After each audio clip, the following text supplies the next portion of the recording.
besar-besar karamat ialah Istiqamah. istiqamah. Istiqamah itu. Tapi orang tak rasa istiqamah tu karamah. Keupayaan satu orang untuk istiqamah di atas jalan Allah. Istiqamah.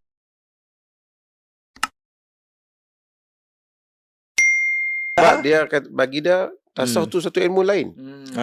Bukan soal kerohanian. Tasawuf tu soal keajaiban ni yang dia orang nak timbulkan keajaiban. Keramat lah, apa firasat, ilham, kasyaf. Benda itu yang dia bangkitkan. Kita di dalam ahli sunnah bukan menafikan secara total benda itu. Kita tak nafikan secara total. Tetapi tujuan asal ilmu kerohanian itu ialah untuk tazkiyatun nafs, membersihkan diri kita supaya kita ikhlas, kita dapat bangun ibadah pada Allah, kita tahajud, kita tak hasad, kita ada penyakit-penyakit diri yang ni kita cuba buang, kita didik kita, kan? Kita berjihad menentang diri kita sendiri. Tetapi akhirnya itu tak dijadikan tajuk. Asal-asal dijadikan tadi kebanggaan. Nak cerita tentang dia telah kasyaf, dia telah dapat makam. Makamat ini dibicarakan oleh para ulama dahulu, termasuklah ulama-ulama yang kuat berpegang dengan aliran sunnah, Quran dan sunnah, seperti Ismail Al-Harawi Al-Ansari umpama dalam Madarijus Sairin, kan. Jadi ini Madarijus Sairin, Madarijus Sairin, kan, fi maqamati iyyaka na'budu manazilus sa'ilin fi maqamati iyyaka na'budu wa iyyaka nasta'in. Okey, jadi dia di satu sudut sangat, dalam sudut akidah sangat Hambali lah kalau nak kata begitu. Betul. Tetapi tiba-tiba dia muncul di dalam soal tasawuf ni, dia memang ahli sufi lah. Sufi. Ibn Qayyim. Ibn Qayyim, sebab tu Ibn Qayyim buat Madarikus Salikin. Ambil daripada Al-Harawi. Tapi apa yang pentingnya ialah tujuan ilmu ini tadi, ilmu ni tazkiyatun nafs, bukan nak berbangga-bangga.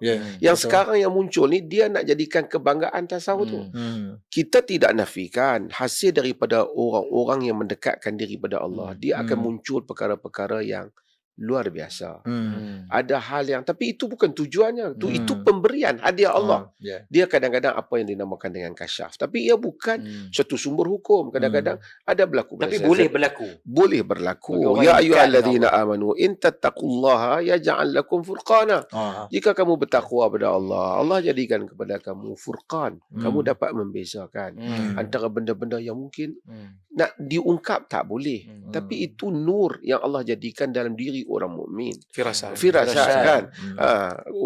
Wa man ya'tasim billahi faqad hudiya ila siratul mustaqim. Siapa yang berpegang dengan jalan Allah, dia ditunjuk kepada jalan ni. Maksudnya kadang-kadang elemen kerohanian yang Allah bagi. Ya simple lah. Kita kadang nak buat, nak bagi faham benda-benda yang semua berlaku kat orang.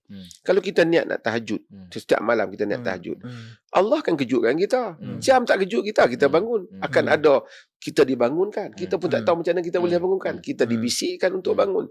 Kerana ada benda-benda yang luar daripada kejadian-kejadian ajaib pada orang, rezeki dan seumpamanya, hasil daripada amalan yang saleh.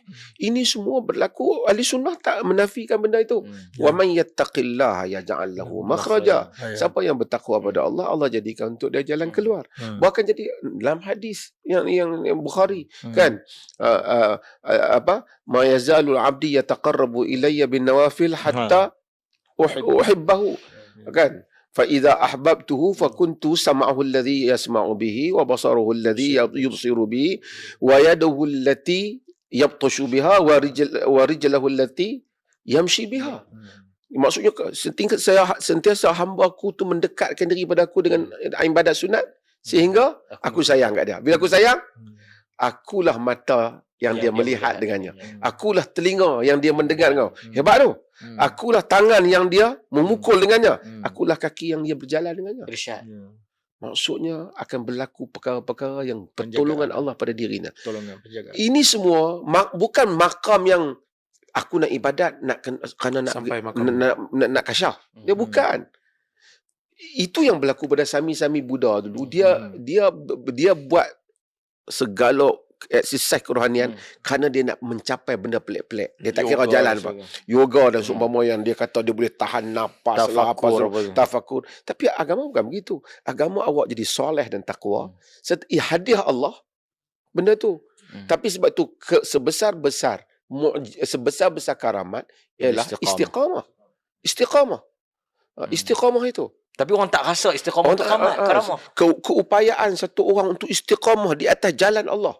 Istiqamah salat dalam segala, istiqamah salat jemaah, istiqamah menanggung perjuangan, istiqamah membaca Quran, istiqamah qiyamul lail.